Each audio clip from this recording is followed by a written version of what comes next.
Blog Talk Radio.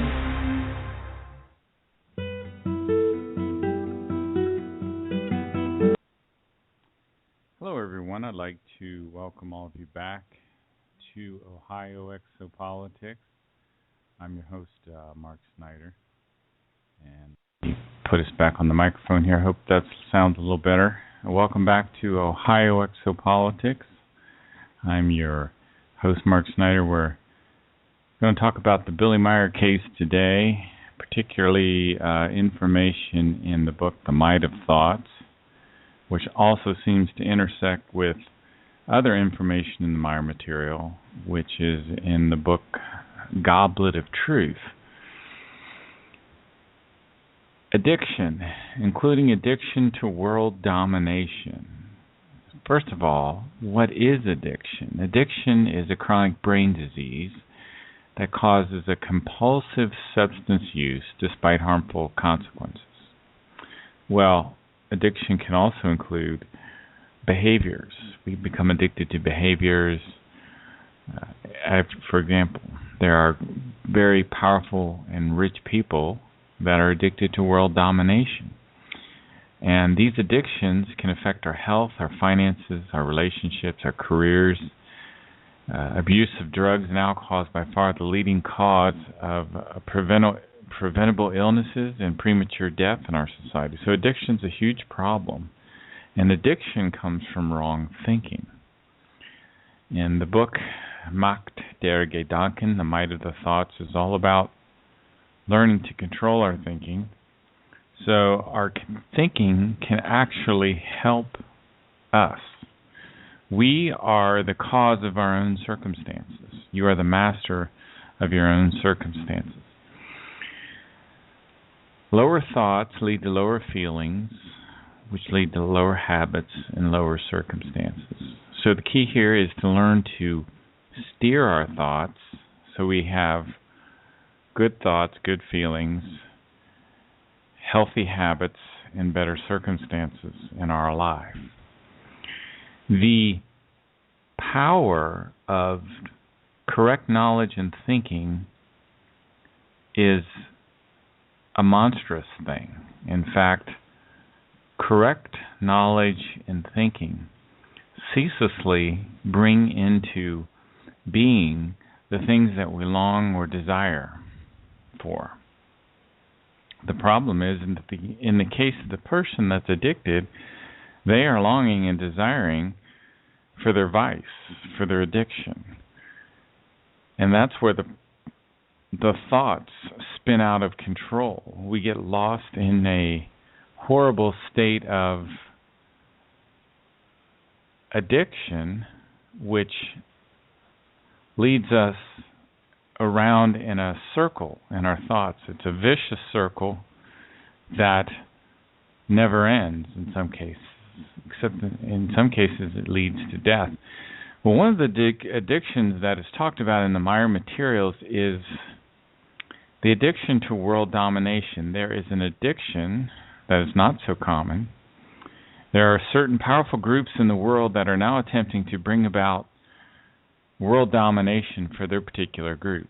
One of these groups is called the Dark Order in the Goblet of Truth. On page 69, the Goblet of Truth explains even the powerful ones of the economy are feeling the might and obeying the evil laws of the Dark Order, which is spreading its dangerous and fatal poison of hatred everywhere, into everything and against everyone who does not share the same opinion as this Dark Order. The Dark Order is a mighty organization. It's coming out of our governing class. It is also called the Secret Order of Darkness. Some people call it the New World Order. It has its own set of laws. Its goals are to obtain mastery over the entire earth, mastery over humanity. They're focused on attaining money and power and spreading hatred. There's another group that is addicted to world domination. It's called the Jewish Zionists. And the Jewish Zionists are mentioned in Askett's explanations, part 1, line 131. Now, Zionism is a worldwide Jewish movement that resulted in the establishment and development of the State of Israel. There are a group of very powerful people in the world called Jewish Zionists who are pursuing the goals of Israel and are really bent on world domination. Another individual who was focused on world domination was a man named Ron Hubbard and certain other Christian sects. Ron Hubbard, he was an American author. He is the founder of the Church of Scientology. And he became known as a science fiction writer, and he developed a system called Dianetics. And people who allegedly attain a certain level in Dianetics are said to be clear. And there was a person named Sonia Bianca who was supposed to be this person with perfect recall, but it was clearly demonstrated that she didn't have perfect recall. So anyway, the first category of addiction that I wanted to bring up was this problem of the dark order, this problem of addiction. Addiction to power. The next thing that we have here, we have, first of all, addiction of world domination. The second is addiction to your own desires. This is another kind of addiction. It's talked about in the Goblet of Truth, page 371. This love for yourselves as people of your kind, self-love, is not the same as ego love, egoism, which is as a vice, a pathological craving / self-addiction, addicted in mercilessness, ruthlessness, to its own desires, urges, drives. So addiction to your own desires is another kind of addiction. And then there's drug addiction. And it says in the Goblet of Truth, page 65, others still will increasingly turn to drugs which have been partially legalized through the irrationality of those in power, because they are too stupid to recognize the danger of drug addiction and its consequences, or because they themselves are profiting from the drug trade. And the book, The Goblet of Truth, talks on page 42 about a man that is very wealthy and has become addicted to expensive drinks and eventually becomes an alcoholic. And eventually this rich person would be willing to give half his wealth to become free of his addiction. So in this case, the man has pandered to his weakness and has given full expression to his addiction. His wrong thinking, his wrong wishes, hopes, and actions attract ever worsening circumstances and situations. His wrong thoughts are only directed at the fulfillment of his vice. And what happens is there's a reward pathway in the brain called the mesolimbic dopamine system. And under normal circumstances, a person can get positive stimulus from things like food and sex and social interactions without becoming addicted to them.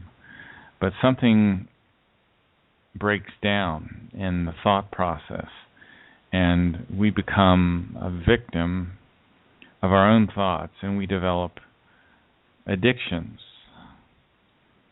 And part of the problem, part of the reason that occurs is because we have unconscious thoughts. The rule of the matter is, unfortunately, the human being does not think consciously. A lot of times we think unconsciously. And we are almost always the cause of our circumstances in our life. Some of the cause can be unconscious. And the unconscious is the part of the mind which is not accessible to your conscious mind. The unconscious affects behavior and emotions. The unconscious mind consists of processes in the mind that occur automatically and are not available to introspection. That means they just happen. They happen automatically. And there's empirical evidence that suggests the unconscious phenomena includes repressed feelings, automatic skills, subliminal perceptions, thoughts, habits, automatic reactions, phobias, fears. All of these can come from our unconscious. So we have a double battle here. We have the battle with the conscious mind and the battle with the unconscious mind. And it says on page 44 of The Might of Thoughts, it is a fact that while the human being wants the good and the positive, he or she constantly prevents exactly the achievement of the good and the positive, because through wrongly steered thoughts the human being maintains wishes, hopes, and yearnings which in no wise agree with good and positive things and don't harmonize with them. So sometimes we have these hopes and yearnings that are not good and positive. A yearning is a feeling of intense longing for something. The heroin addict has an intense longing for his next experience, his next high. So we can maintain our thoughts along right paths, and if we do that, we'll have inner freedom and inner harmony. Addiction takes away inner freedom. If you have and build self-control, then you can have concord, you can have harmony, you can have unity. And that inner harmony comes from neutral positive thinking. And it does take self-scrutiny and self-control to avoid being trapped by these negatively repeating thoughts. And psychically disturbed human beings all the time have a trouble of always focusing on negative things, and their perceptive abilities become very limited, and their world of thoughts falls prey to this limitation. And the world of thoughts tends to follow only in a narrow framework. It's the same thing that happens with the addict. All of these thoughts circle around the addiction. And you can have thoughts that circle around a problem in your life, out of control. You'll notice these thoughts will bring bad feelings, because feelings come out of the thinking. Now, a feeling is different from emotion. Feelings come up slowly, and they're caused by thoughts. Emotions come suddenly, and they just jump right up, and a lot of time they're excited, they're uncontrollable, they're surging. But feelings, they'll manifest slowly and are associated with the preceding thought process. So there's a big difference between thoughts and feelings. In fact, Billy explains we should not stifle feelings, but we should, even if they're not necessarily good feelings, we should analyze those bad feelings, recognize that they come from wrong thoughts. Because lower thoughts form lower feelings, which forms lower habits and lower circumstances, like alcoholism, hate, resentment, sorrow, grief, bitterness. All these produce suffering. All these kinds of thinking produce suffering. And if one's thoughts are destructive, then they'll crystallize into confusion. If you're getting confusion and exhaustion in your life, your thoughts are starting to spin out of control. And we develop these bad habits, these bad thought habits. And these bad thought habits can affect our health. Your thoughts are able to determine your well-being. The majority of all human matters have their roots in the might of the thoughts. Anxiety and fear kill thousands of people. Wrong thoughts shake the entire nervous system. You should never let your wrong thoughts affect other people. They will radiate out from you. Your thoughts are very contagious. We should be helping others to live. To do that, you have to be magnanimous. You have to be a very generous and forgiving person. You must have control of yourself. You should be free from resentfulness, vindictiveness. You should be magnanimous. And a magnanimous person is free from pettiness, resentfulness, vindictiveness. Billy explains that you should never let your thoughts drift on an ocean of life. We should be steering those thoughts. We should be controlling those thoughts. And you should be controlling your thoughts to focus on optimism. Optimism is a very important function in human life. Optimism is critical. Optimism in people is people are always interested to hear what an optimist has to say or think. And optimistic behavior enables us to see and acknowledge the clear truth, even in a bad situation.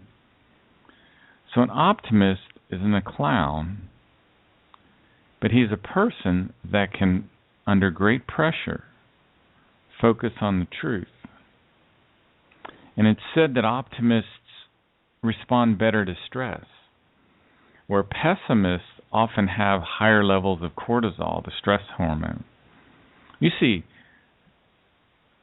I think drug addiction often occurs in people who are not optimistic in life.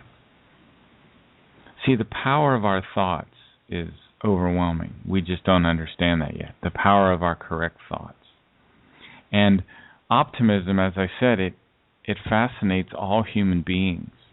And every single human being would certainly like to call his or her own thoughts optimistic. And if you have optimism, you'll have a kind of power. Power. And confidence in bad situations is very important. Now, as opposed to optimism, there is a thought that's almost hypnotic in nature, a kind of thinking that becomes illogical, and this is thought which is just focused solely on belief. Now, we always need to use deductive reasoning in our thought processes. And deductive reasoning is a kind of logic. For example, all men are mortal. Socrates is a man. Therefore, Socrates is mortal. That's a deductive argument. And you start with the premise, all men are mortal, which leads to basically another statement, Socrates is a man. Therefore, you know that Socrates also will die one day. That's just the power of deductive argument. However, if you're restricted to only belief, you can become estranged from the facts of life. You can become in a state of hypnosis. You can be a fanatic. So we always need, if you have a belief, you always need to apply a deductive argument to it to be able to validate that deductive reasoning and validate any beliefs you have. Now, the other trap that we can fall into is unsatisfaction. And I think unsatisfaction also leads to addiction. And we're going to listen to a clip on addiction for a while. If you're satisfied, you're content. Satisfaction is the fulfillment of your wishes, your expectations, or your needs. Unsatisfaction cuts off all productivity and is very, very destructive. And people look for satisfaction in many of the wrong places, like drugs, for example. Since we're talking about addiction tonight, I have a clip on addiction here, and I'm going to play that for you now. Here we go. Just take me a second.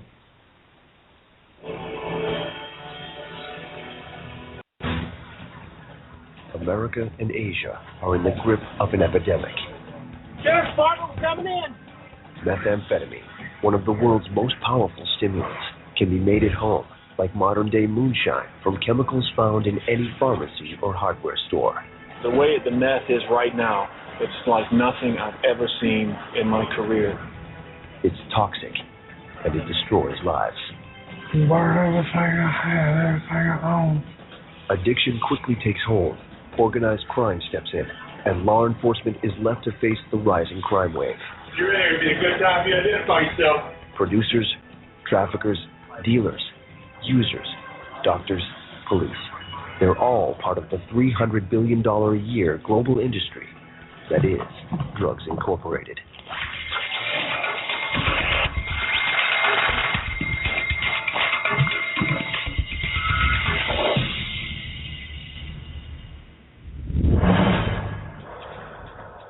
Methamphetamine addiction plagues America and much of the world.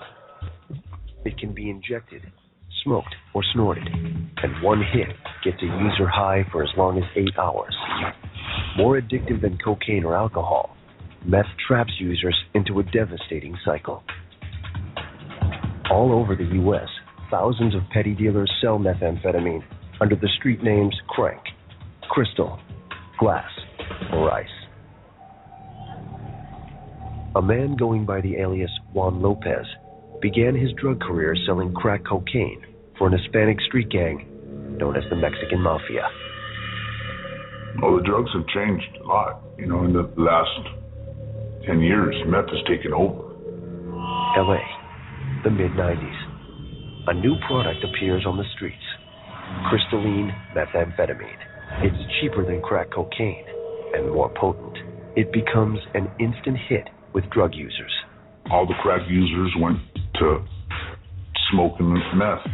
All the people that snorted coke went to snort meth. While serving time in jail, a fellow inmate offers Lopez the chance to move up from street dealer to trafficker. I met a guy who was from Mexico. We got to talking about dope, and he told me he would be able to hook me up once we were both out. Lopez now has a solid connection. Once free, he waits to hear from his contact. He got out, and through him, we were able to go into different places in Mexico and find dope, find all the deals. Large Mexican drug trafficking organizations produce methamphetamine on an industrial scale. Lopez starts to deal with representatives from a cartel in Sinaloa, in northwest Mexico. We would place an order and send the money to Mexico, and then they would cook it for us there. We paid about $45,000 for 13 pounds. Lopez's contact produces methamphetamine by the ton in a super lab hidden in the Mexican countryside. In the lab, cartel drug workers convert methamphetamine's chemical ingredients, ephedrine and pseudoephedrine, into their own brand of the drug. It's marketed to the masses as Mexican Ice or Crystal. Lopez's 13-pound order has a street value of over $500,000. They would work it from deep into Mexico to the California-Mexico border, and then we would cross it ourselves. San Isidro is Lopez's crossing of choice. This point of entry between Tijuana, Mexico, and San Diego, California, is the busiest land border crossing in the world, and America's front line in the war on drugs. We had a car rigged with a hidden compartment, put the dope in the hidden compartment, and drive across the border. After waiting in traffic for nearly 5 nerve-wracking hours, Lopez finally crosses the border and makes his way to a stash house in California. Here, Lopez cuts the drug with empty fillers in order to stretch his product further. Once we got home, we cut it with MSM for like a horse feed. If we did the 8 ounces, it'd be a 50% cut. As fast as it came in is as fast as it went out. I wouldn't sit on dope, like I said, for more than a day. Dope is going faster. Your dope starts to sell quick. So you got to pick up enough to last you a week. So you're up to 5-10 pounds, and it just slowly works up from there. I mean, we got to a point where we were selling about 50 to 75 pounds a month. At the height of his operation, this former lowly street dealer owns 9 properties and clears over $50,000 a week. Lopez takes great pains to avoid law enforcement, but then, in 2005, a police surveillance operation catches him in the act. To avoid life in prison, he turns informant for the U.S. government. Now, he lives in grave danger. The cartels are known to kill those who betray them. Out here in the street, if you have a green light, you're pretty much dead. And anybody that knows that you have a green light has the go ahead and to kill you if that's what they need to do. The Mexican meth trade relies on hundreds of traffickers and dealers like Lopez. Every year, the cartels produce approximately 220 tons of meth for the U.S. market alone, with an estimated revenue of $8 billion. Meeting this demand requires industrial quantities of the chemical ingredients. To obtain these so-called precursor chemicals, the Mexican cartels turn to the world's main source of ephedrine and pseudoephedrine, Asia. In China and India, a small number of pharmaceutical factories produce thousands of tons of pseudoephedrine for legitimate use. Criminal middlemen legally purchase vast quantities of these chemicals and then sell them to illegal meth producers. It's a lucrative business. In Asia, a kilo, or about 2.2 pounds of pseudoephedrine, costs $68. But international criminal organizations like the Mexican cartels pay up to $10,000 for the same kilo. The chemicals are sent to super labs all over the world, where they're cooked into methamphetamine and distributed regionally. The trade supplies up to 51 million users worldwide. In the U.S., imported Mexican methamphetamine is rapidly spreading eastward. With increased Mexican immigration, traffickers and dealers now hide within law-abiding Hispanic communities across America. 70% of the 250 tons of meth coming into the U.S. originates from Mexican sources, like the one used by Juan Lopez. I wanted to read some information related to drug addiction that's in Contact Report 136. Contact Report 136 is a contact Billy had with Semyase. Occurred on Tuesday, the 14th of October in 1980 at 11:41 p.m. And I'll read from this translation by Benjamin Stevens. And Semyase is speaking to Billy, and she says, up to and by the end of June 1981, 2 facts will arise in your homeland, Switzerland, which are worth mentioning. In the first half of the year in 1981, it will result in Switzerland's similarity as with the murder cases, in that the number of drug-related deaths was so high in the first 6 months of the year that at the end of June it will be as high as it was in the entire year of 1980. Then, beginning in the middle of July, Switzerland will be inflicted by terrorists who will move the population into fear and fright through a whole number of bomb attacks in different cities and places, whereby, unfortunately, many humans will be injured, quite apart from the millions worth of property damage. So, evidently, the number of drug-related deaths is very high in Switzerland, and that kind of goes along with what we're talking about this evening. We're talking about addiction and wrong thinking. And as I was saying in that clip I was playing, it talks about how whether it's the person that is addicted or the person that is selling the drugs, it's just a perfect example of wrong thinking over wrong thinking over wrong thinking.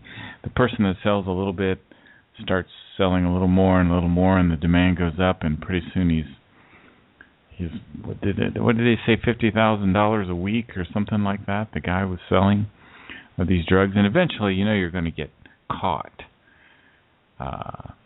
when that kind of thing is done. Another along the line of drugs, and this is related to the moon landings. And according to the Meyer information, part of the moon landings were faked, and the astronauts themselves were placed under heavy drugs and hypnosis without their knowledge. And, well, let me read what Quetzal says about this. That would hardly be possible because of all the alleged participants were placed under heavy drugs and hypnosis without their knowledge, after which they were then subjected to post-hypnotic brainwashing. And the consequence of all this, all artificial memories of the non-realized experiments and adventure, and thus of the fake moon landing, were dictated to them, which they then adopted into their waking consciousness, whereby they became of the belief of their alleged experiences and adventures. So the astronauts were under hypnosis, and they were under a certain amount of drug-induced hypnosis. It goes on here. The drug-induced and hypnotic blockade through which nothing could be betrayed is so strong that it can be penetrated by no means, and such attempts could sooner have a deadly consequence than that the truth be squeezed out. So, in other words, the astronauts who were brainwashed, if somehow you could force the truth out of them, it might actually cause such a problem that could result in their death. In any case, drugs are abused in many different ways. So it all comes down to our thinking and learning to steer our thoughts and control our thoughts. And many people are unsatisfied in their lives. And this unsatisfaction can lead to dependence on drugs. Oh, there's so many kinds of addictions. Addictions to video games. You can be addicted to working out. You can become addicted to foods.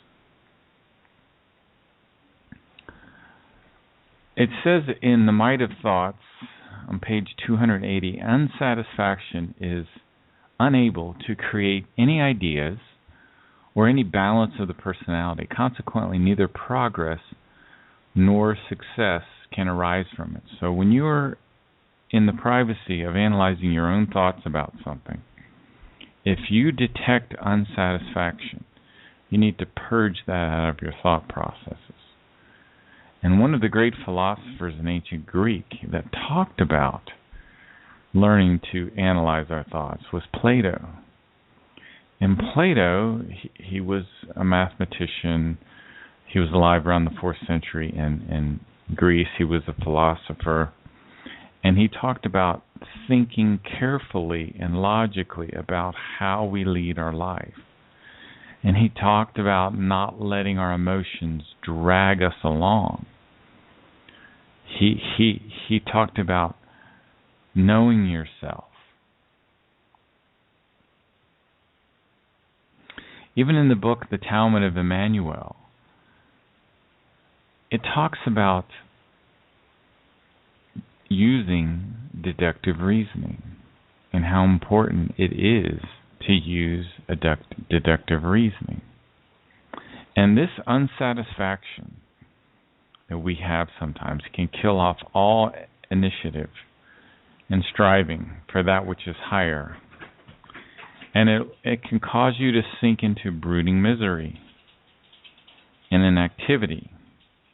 And if you're unsatisfied, often you will also feel oversaturated. And I think that's one of the reasons why we are saturated by the media because they want to create this unsatisfaction in people, because unsatisfaction leads to idleness, to kind of a helplessness and a hopelessness. And it keeps people from having initiative. And that's one of the reason I think that the power elite keep slamming us with the same repetitive programming, whether it's from the news or from the sitcoms, to put us in a state of unsatisfaction, a state of oversaturation. And it takes away our power. It takes away the power of our consciousness.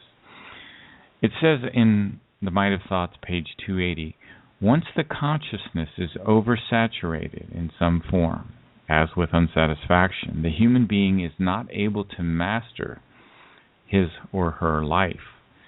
And the people that are practicing world domination, they want to short-circuit your power of your own thinking. And they use this through entertainment. They use this through oversaturation. Ever notice we just get the same repetitive garbage over and over again from the media? Puts us in a state of oversaturation, which leads to unsatisfaction, which takes away your initiative, takes away your creativity.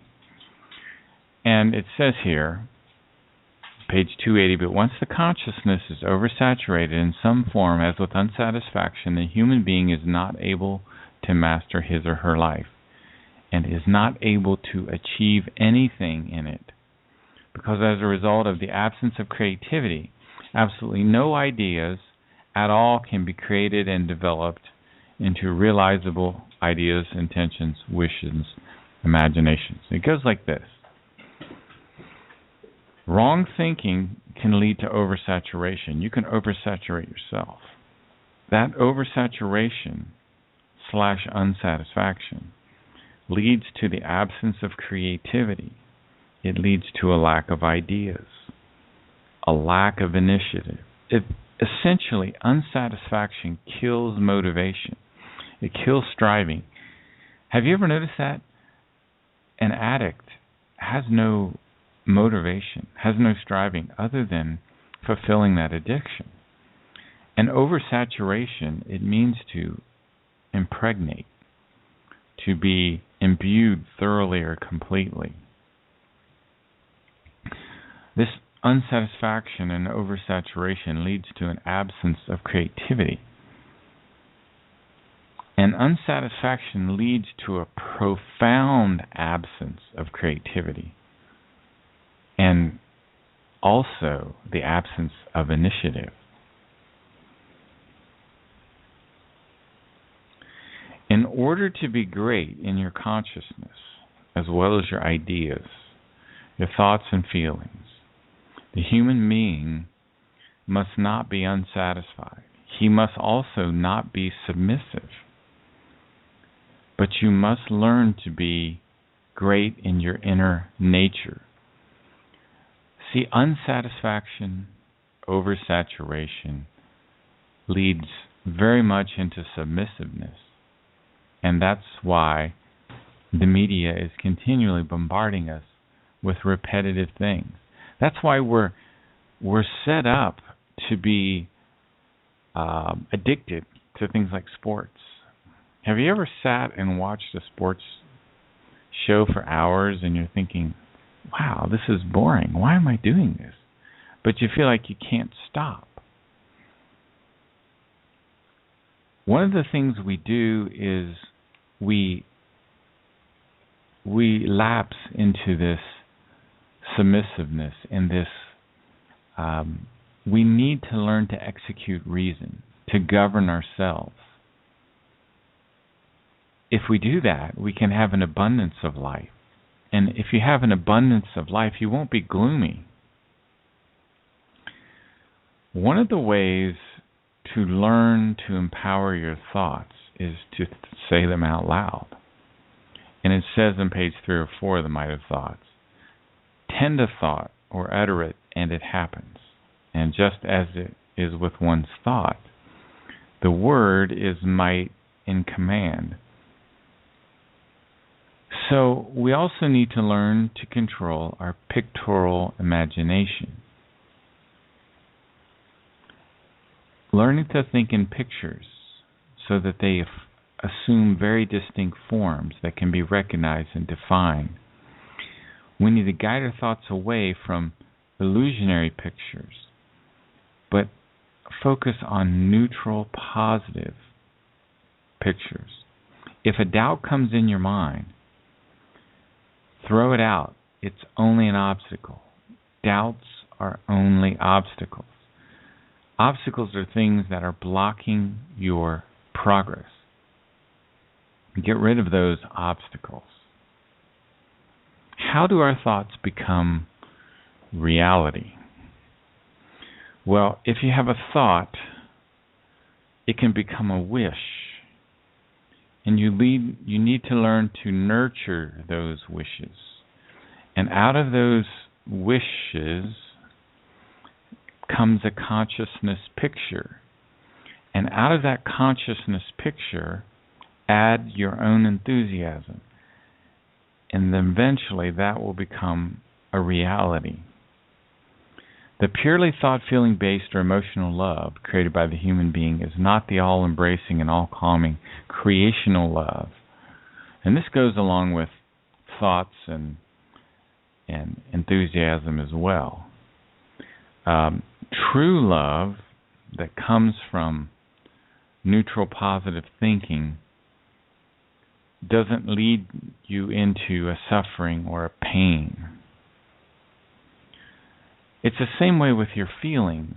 If your feelings are bad, they came from bad thoughts to begin with. So trace your thoughts by looking at your feelings. And if you have bad feelings, then you need to trace that back to what were probably bad thoughts to begin with. And the worst kind of thinking is the thought that leads to compulsion, the thought of the addict. And it's the same way when our thoughts get out of control in that negative cycle. The way to break that is to focus. Start learning to focus on an image. Take all verbal thought out of your mind. Focus on some image. Take 3 or 4 deep breaths. A lot of times if you'll think of a blue sky, and then exhale. Get rid of that negative energy. Think of green grass and a rolling hill and green trees. Exhale. Get rid of negative energy. And then think of the sun up in the sky. Exhale again. Get rid of that negative energy. Now you're back into control. So think of a good thought. Clarify that thought. Make a situation less confused, more clearly comprehensible. Put some effort into it. Practice doing this. It takes a little bit of patience. And that can lead to a harmonious life. You know, Billy's spirit form is very, very ancient. According to Maya information, he's been on the earth in other lifetimes as a prophet in our ancient past. The Maya information says the spirit form, the spiritual consciousness of Edward Albert Meyer, has been Enoch, Elijah, Isaiah, Jeremiah, Emmanuel, and Muhammad. Now, these prophets in the past had different names. For example, the person that we call Enoch, and that we refer to as the Book of Enoch, which, by the way, has been very distorted, was originally known as Henoch. And Henoch had writings that influenced the Druids, or the Celtic. There was an upper class, the Celts. It started around the Iron Age, who got a hold of the writings of this Henoch. And that's where the story of King Arthur came from. and Merlin the musician. Merlin the magician was just a man. He was a druid. He had learned the power of thought control, the power of controlling his own mind. He had learned to control his own thoughts through meditation. And he actually learned the ability to start to see into the future by controlling his thoughts. Well, the people at that time were very, very superstitious, and they thought he was powered by the devil or something. But he wasn't. He had just learned one of these ancient, universal principles, which is learning to control our thoughts. It's part of the teaching of the Spirit. It's part of what all of these prophets taught in the ancient past. Enoch, who was also known as Henoch, Elijah, whose real name was Eliah, Isaiah, Jeremiah, who we call Jeremiah. There was no J back in those times. J was an invention that occurred, the letter J occurred right around 1550, when Gian Giorgio Turissino invented the letter J, and it was put into the German language. Turissino was an Italian guy. He was a bit of a scholar, and he invented the letter J. And the origin of the letter J goes to modern times. There was no letter J in any of the ancient languages on earth, not in Hebrew, not in Aramaic, not in Greek. There was no W or J or U in the Old English either. And no books written before about 1600 had the letter J in them. It was Gian Giorgio Turissino who was the guy to first distinguish the letter J. And so none of the ancient languages had the letter J, not Hebrew, not Latin, nor Greek. So we are a people who doesn't understand their own history. And we're running out of control here on the earth because we're functioning outside of these creational natural laws. And one of these creational natural laws is learning to control your own thinking. That is one of the most important things in evolving your consciousness. The ultimate example of not controlling your own thinking is addiction. And unfortunately, we have a civilization that's very much prone to addiction.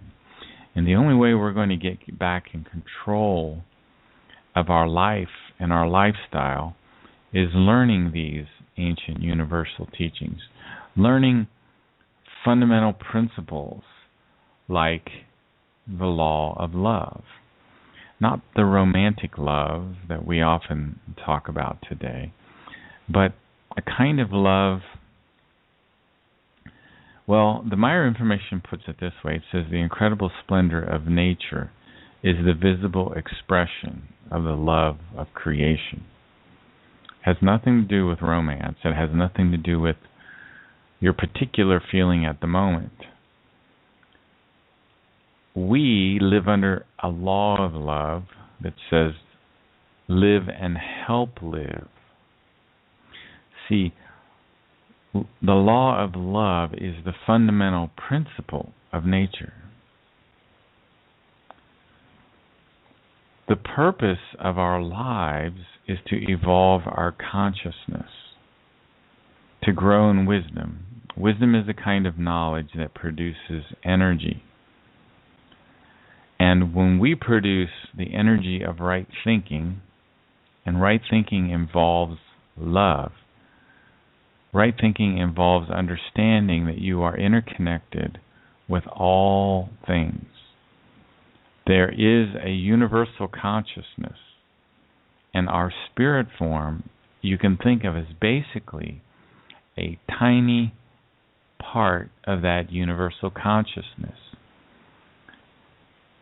Your spirit form has had many material lifetimes. The purpose of the material lifetime is the evolution of the consciousness. Every tiny plant and every tiny animal fulfills its purpose in love. The incredible splendor of nature is the visible expression of the love of creation. Creation is all things. Creation is the universal consciousness. It is very strange by our perception because it has no personality in the way we think of a personality. We are, as human beings, wizened. We are thinking beings. We have personalities. So do your dogs and cats. So do horses. All higher animals have personality. The universal consciousness doesn't really have a personality in that sense. In that sense, it's much more like the ocean. It's much more like gas. It, in the Meyer information, is referred to as a Wesenheiten. It's a superintelligence that really irradiates love, but it's really neither good nor evil. Its purpose in existence is evolution. And your purpose is the evolution of your consciousness, because we go through many, many, many material lifetimes in order that our spiritual consciousness can evolve. Your spiritual consciousness cannot evolve through addiction. Your spiritual consciousness evolves through steering your own thoughts, to guiding your own thinking. Well, I hope you've enjoyed this evening's show. It's based on the book called Macht der Gedanken, The Might of Thoughts, by Edward Albert Meyer. I call him a farmer from Switzerland. He's written, I think, 39 books and over 600 booklets. His spirit form, his spiritual consciousness, according to Meyer information, is very, very ancient. And his writings are, I think, the most important writings on the planet. And I hope you've enjoyed this evening's show. We'll catch you next time. Have a good week.